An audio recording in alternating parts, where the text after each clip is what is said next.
এটা কিন্তু virtual network যে প্রোভাইড করছে তার কাছে কিন্তু পুরো তথ্যপাত্র সে চাইলেই পাবে। সো এটা একটু ঝুঁকিপূর্ণ হয়, এই বিষয়টা আমরা বলছি। আমরা সাইবার সিকিউরিটি নিয়েও আগামী পরশুদিন একটা মিটিং দিয়েছি, গতকালকেও আমরা একটা এক্সক্লুসিভ মিটিং করেছি, সেখান থেকে অনেক কিছু ঝুঁকি আমরা চিহ্নিত করেছি। আমরা আসলে এখন সবাই সম্মিলিতভাবে কাজ করছি।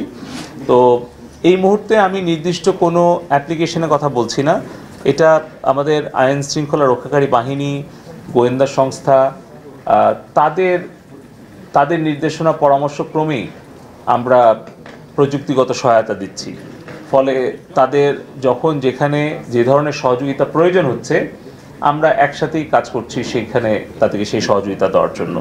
ফলে আমি নির্দিষ্টভাবে কোনো অ্যাপ্লিকেশন বা কোনো প্ল্যাটফর্ম বা কোনো ওয়েবসাইট আমি এই মুহূর্তে উল্লেখ করতে চাচ্ছি না। কোনো অপপ্রচারে বিভ্রান্ত না হয়, গুজবে কান না দেয় এবং ইন্টারনেটে যাই দেখছে যাই শুনছে সেটা সত্য মিথ্যা যাচাই না করে যেন এটা বিশ্বাস না করে, শেয়ার না করে। কারণ আজকে আমরা মোবাইল 4G নেটওয়ার্ক আমরা ওপেন করে দিচ্ছি, ফলে অবাধ তথ্য প্রবাহ যখন হবে তখন কিন্তু এর সাথে সাথে কিছু মিথ্যা গুজবও ছড়ানোর চেষ্টা করবে দেশ এবং বিদেশ থেকে।